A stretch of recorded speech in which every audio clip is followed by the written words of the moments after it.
ചട്ടക്കാരിയിലെ ജൂലിയായി വന്ന് മലയാളികളുടെ ഹൃദയം കവർന്ന ഒരു നടിയാണ് ലക്ഷ്മി. അപ്പോൾ ലക്ഷ്മിയുടെ അന്നത്തെ ആ വരവും ആ അഭിനയവും എല്ലാം കണ്ട് എല്ലാവരും ഞെട്ടിയിരിക്കണ്. നായകനാന്ന് വെച്ചിട്ടുണ്ടെങ്കിൽ ആരാ? മോഹൻ ശർമ്മ.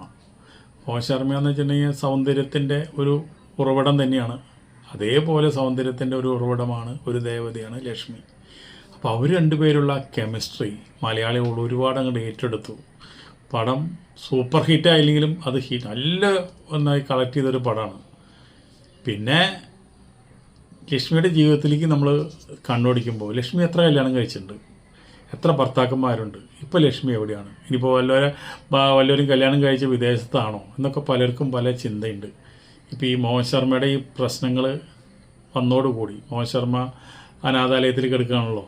അപ്പോൾ ആൾക്കാർക്ക് ഈ ലക്ഷ്മിയുടെ ജീവിതത്തിലേക്ക് ഒന്നൊരു എത്തി നോക്കാനായിട്ട് ഒരു അവസരമായിട്ട് നമ്മൾ ഈ വീഡിയോ കാണണം.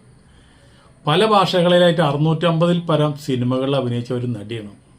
ഇനി അഭിനയിക്കാത്ത ഭാഷയൊന്നുമില്ല. അത്രയും കഴിവറ്റ ഒരു നടിയാണ്.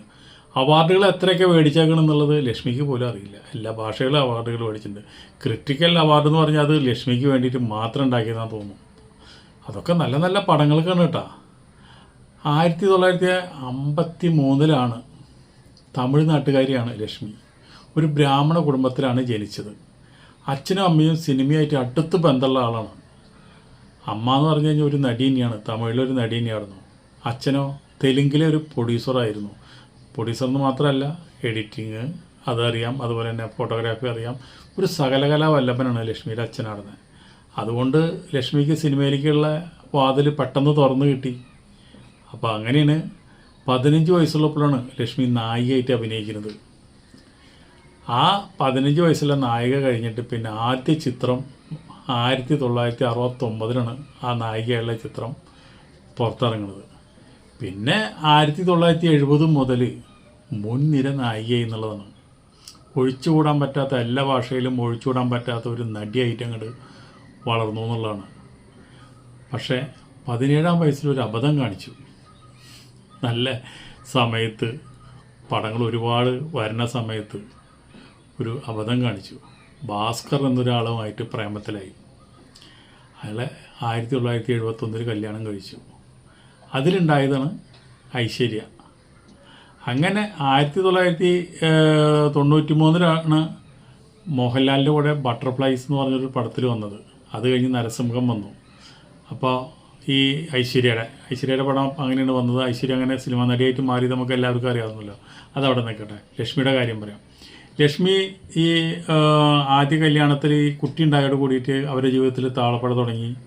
അവരങ്ങോട്ടും വഴക്കായി, പ്രശ്നങ്ങളായി, ഒരുപാട് ബുദ്ധിമുട്ടുകളൊക്കെ ആയി. അങ്ങനെ രണ്ടുപേരും സെപ്പറേറ്റ് താമസിക്കുന്ന സമയമാണ്, കുട്ടി ഉണ്ടായിരിക്കുന്ന സമയമാണ്. അങ്ങനെ നിൽക്കുമ്പോഴാണ് മഞ്ഞിലാസ് ഫിലിംസ്, തൃശ്ശൂരാണ് മഞ്ഞിലാസ് ഫിലിംസിൻ്റെ വീട്.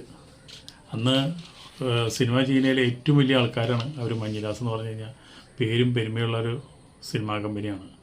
മഞ്ഞിലാസാണ് ചട്ടക്കാരി പ്രൊഡ്യൂസ് ചെയ്തത്. ചട്ടക്കാരിയുടെ റോള് ലക്ഷ്മിക്ക് കൊടുത്തത്. അങ്ങനെയാണ് ലക്ഷ്മി മലയാളത്തിലേക്ക് വരുന്നത്.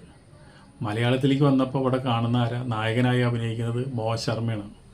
മോഹൻ ശർമ്മയാണെന്ന് വെച്ചിട്ടുണ്ടെങ്കിൽ പോരാതിന് ഭർത്താവായിട്ട് ഡൈവോഴ്സിൽ നിൽക്കുക, ഭർത്താവായിട്ട് രണ്ടുപേരും പിരിഞ്ഞ് താമസിക്കുക. അങ്ങനെ നിൽക്കുന്ന സമയത്താണ് ചട്ടക്കാരിയിൽ വരുന്നത്. ഇവർ ഒരുപാട് ഇഴുകി ചേർന്ന് അഭിനയിക്കുന്ന ഒരുപാട് രംഗങ്ങൾ ചട്ടക്കാരിയിലുണ്ട്.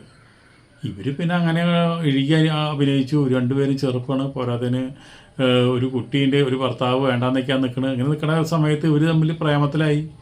ഈ ഷൂട്ടിങ് കഴിഞ്ഞ് പോണ സമയമായപ്പോൾ ഇവർക്ക് രണ്ടുപേർക്കും പിരിയാൻ കഴിയില്ല. അത്ര വലിയ അടുപ്പത്തിലായി. അപ്പോൾ ലക്ഷ്മി മോഹനിൽ നല്ലൊരു ഭർത്താവിനെ കണ്ടു, നല്ലൊരു ജീവിത പങ്കാളിയെ കണ്ടു. അത് കഴിഞ്ഞിട്ട് അങ്ങനെ 1975-ലാണ് ആ കല്യാണം നടന്നത്. പക്ഷെ അതൊരു അല്പായുസായിരുന്നു. അധികം ആയുസ് അതിന് കിട്ടിയില്ല. ഒരു 1970 ആ കല്യാണം വേണ്ടെന്ന് വെച്ചു. അത് ലക്ഷ്മിയുടെ കുറ്റമല്ല. അതിൽ ഒരുപാട് തെറ്റ് മോഹൻ ശർമ്മയ്ക്ക് പറ്റിയിട്ടുണ്ട്. മോഹൻ ശർമ്മ ലക്ഷ്മിയുടെ പൈസ മാത്രമാണ് മോഹിച്ചു, പൈസ കുറേ പറ്റിച്ചു എന്നൊക്കെ പറയുന്നുണ്ട്. വലിയൊരു വീടുണ്ടായിരുന്നു ചെന്നൈയിൽ. ആ വീടിനെ പറ്റി ഒരുപാട് തർക്കങ്ങളുണ്ടായി, വഴക്കുകളുണ്ടായി. പിന്നെ അതിൻ്റെ ഒരു പ്രശ്നങ്ങൾ കുറേ ഉണ്ടായിരുന്നു. പിന്നെ ലക്ഷ്മിയുടെ പ്രൈവറ്റ് കാര്യങ്ങളിലൊക്കെ ഇടപെടാൻ തുടങ്ങി. അങ്ങനെ ആ ബന്ധം പെട്ടെന്ന് ഒരു ഇതായിട്ട് ഒഴിയുന്നത്. അത് ഒഴിഞ്ഞോട് കൂടിയിട്ട് 2 ബന്ധം ഇതുപോലെ ഒഴിഞ്ഞു പോയപ്പോൾ ഏതൊരു സ്ത്രീക്ക് ഉണ്ടാകുന്ന മാനസിക വിഭ്രാന്തി, അതുപോലെ തന്നെ വിഷാദ രോഗം, അങ്ങനെ കുറച്ച് നാൾ സിനിമയിലൊന്നും അഭിനയിക്കാണ്ട് അവിടെ ഇരുന്നു. അങ്ങനെ വീണ്ടും ഇങ്ങനെ ഇരുന്നാൽ ശരിയാവില്ലല്ലോ. സിനിമ എന്ന് പറഞ്ഞു കഴിഞ്ഞാൽ അതൊരു പ്രേതം കൂടി പോലെയാണ്, അത് ഇറങ്ങി പോവില്ല. അത് വീണ്ടും സിനിമയിലേക്ക് വരുമ്പോൾ ഇതൊക്കെ മറക്കാം എന്ന് വിചാരിച്ച് വീണ്ടും അഭിനയത്തിന് ഇറങ്ങി.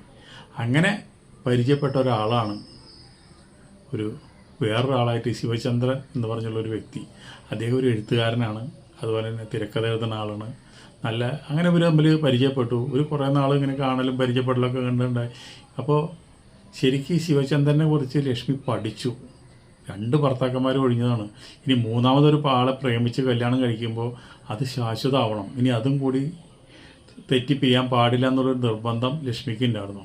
അപ്പോൾ അതുകൊണ്ട് ലക്ഷ്മി ഒരുപാട് സ്കാൻ ചെയ്തു ഈ ശിവചന്ദ്രനെ. അങ്ങനെ സ്കാൻ ചെയ്തതിന് ശേഷം നല്ലൊരു മനുഷ്യനാണ്, നല്ലൊരു ഭർത്താവാകും. പോരാതെ നമ്മുടെ കുട്ടി ഐശ്വര്യമുണ്ട്, ഐശ്വര്യയ്ക്ക് ഒരു കൂട്ടാവും, അച്ഛനാവും എന്നുള്ളൊക്കെ ഒരു കണക്കൂട്ടലിൽ അങ്ങനെ ആ കല്യാണം കഴിക്കുന്നത്. 1987 അദ്ദേഹത്തെ ചന്ദനെ കല്യാണം കഴിച്ചത്. അത് കഴിഞ്ഞ് ആ കല്യാണം കഴിഞ്ഞതിന് ശേഷം ലക്ഷ്മി വളരെ ഹാപ്പിയാണ്. എന്നുവെച്ചാൽ ലക്ഷ്മി എന്ത് മനസ്സിൽ വിചാരിച്ചോ അങ്ങനെയുള്ളൊരു മനുഷ്യനായിരുന്നു ചന്ദ്രൻ. അദ്ദേഹത്തിന് നല്ല സ്നേഹമുള്ള മനുഷ്യനായിരുന്നു. നമ്മുടെ ഐശ്വര്യനെ സ്വന്തം മോളെ പോലെ നോക്കുന്ന ആളാണ്. ലക്ഷ്മിനെ അധികം പ്രൊട്ടക്റ്റ് ചെയ്യുന്ന ആളാണ്. സിനിമയിലേക്ക് വേണ്ടിയിട്ട് എത്ര വേണമെങ്കിലും എൻകറേജ് ചെയ്യുന്ന വ്യക്തിയാണ്. ഒരു തടവറയിലല്ലായിരുന്നു ലക്ഷ്മി വിചാരിച്ച ഒരു ജീവിതം 3ാമത്തെ കല്യാണത്തിലാണ് കിട്ടിയത്. പക്ഷെ അവിടെ ഒരു പ്രശ്നം ഉണ്ടായി. ഈ മകള് ഐശ്വര്യ വലുതായി സിനിമയിൽ അഭിനയിച്ചതൊക്കെ എന്നോട് കൂടിയിട്ട് അവൾക്കൊരു പ്രേമുണ്ടായി, തൻവീർ എന്ന് പറഞ്ഞൊരു വ്യക്തിയായിട്ട്. അപ്പോൾ അമ്മ പറഞ്ഞു, എനിക്ക് 2 വിവാഹം എന്നെ കാശ് മോഹിച്ച് വന്ന ആൾക്കാർ എന്നെ 2 പേര് വിവാഹം കഴിച്ചു, 2 വിവാഹം പൊളിഞ്ഞു പോയതാണ്. അതുകൊണ്ട് നീ അവന് വിവാഹം കഴിക്കണ്ട, അവൻ്റെ സ്വഭാവം ശരിയല്ല, നീ അവനെ മറക്കണം, നമുക്ക് വേറെ നല്ലൊരു ബന്ധം അമ്മ ശരിയാക്കി തരാമെന്ന് പറഞ്ഞു. അപ്പോൾ ഇവള് സമ്മതിച്ചില്ല. ഇവള് വാശിയുടെ മുകളിൽ അമ്മയായിട്ട് വഴക്കായി. അത് കഴിഞ്ഞ് തൻവീറിനെ കല്യാണം കഴിച്ചു, വേറെ താമസം തുടങ്ങി. പക്ഷെ അവനാച്ചെങ്കിലും വൃത്തികെട്ടവനാണ്. അവന് ഈ മയക്കുമരുന്നിൻ്റെ അടിമീനവൻ. അവൻ ഈ കാണുന്ന ചന്തം മാത്രമുള്ളവന്. അത് കഴിഞ്ഞിട്ട് എന്തുണ്ടായി, മയക്കുമരുന്നിനെ അടിമയാക്കി ഈ ഐശ്വര്യ ആകെ തകർന്ന് തരിപ്പണമായി അതോടിയിട്ട്. അതൊക്കെ കഴിഞ്ഞിട്ട് വീണ്ടും തെറ്റുകൾ മനസ്സിലാക്കി. അമ്മയ്ക്ക് പറ്റിയ അതേ തെറ്റുകൾ തന്നെയാണ് എനിക്കും ആദ്യത്തെ വിവാഹത്തിൽ സംഭവിച്ചതെന്നുള്ളത് മനസ്സിലാക്കി. അതുപോലെ തന്നെ സിനിമയും ഇല്ലാണ്ടായി, ഗ്ലാമറും പോയി, ഗത്യന്തരമില്ലാണ്ട് ജീവിക്കാൻ വേണ്ടി സോപ്പ് കമ്പനിയും സോപ്പ് പൊടിയും അതുപോലെ തന്നെ പല ചെറിയ കട ബിസിനസ്സുകളായിട്ട് ജീവിക്കേണ്ട ഒരു ഗതികേട് വന്നു. അത് സോഷ്യൽ മീഡിയയിലൊക്കെ വന്നോട് കൂടിയിട്ട് അങ്ങനെ തമിഴ് സീരിയലിൽ കുറേ കിട്ടി, അങ്ങനെ തമിഴ് സിനിമയിൽ കിട്ടി, പിന്നെ മലയാള സീരിയലിൽ കിട്ടി, മലയാള സിനിമയിൽ ഇപ്പോൾ അഭിനയിക്കുന്നു.